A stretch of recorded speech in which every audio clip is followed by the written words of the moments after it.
திருவெம்பாவை. சத்தியை வியந்து அருளியது. பாடியவர் மாணிக்கவாசகர். எழுதியவர் சிற்றம்பலமுடையார். மார்கழி 12ஆம் நாள்.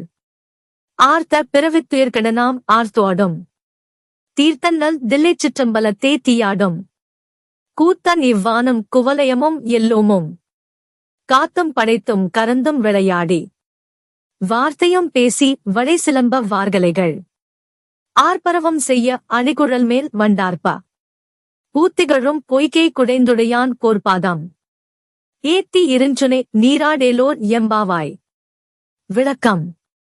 நம்மை பற்றிக் கொண்டு விடாமல் துன்புறுத்தும் இந்த பிறவி பிணி நீங்குவதற்காக நாம் மகிழ்ச்சியுடன் ஈசன் புகழ்களை பாடி ஆடுவோம்.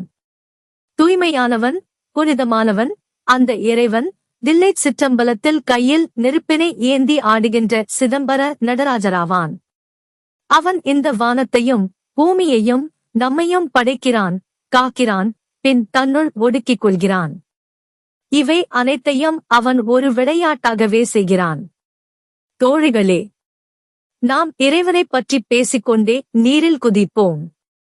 அப்போது நம் கையில் உள்ள வளையல்கள் ஒலிக்கட்டும், இடுப்பில் அணிந்துள்ள மேகலைகள் சத்தம் எழுப்பட்டும்.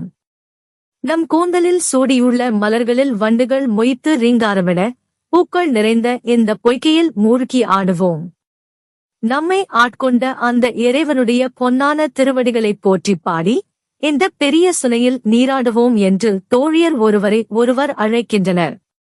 கருப்பொருள்.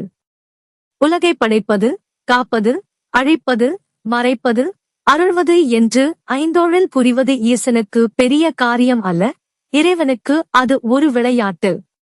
அற்ப இன்பங்களுக்காக நீராடாமல் பிறவித் துயர் கெடும் வகையில் நீராட வேண்டும் என்ற உயர்ந்த நோக்கத்தோடு இறைவனை பாட வேண்டும் என்பதை இப்பாடல் வலியுறுத்துகிறது.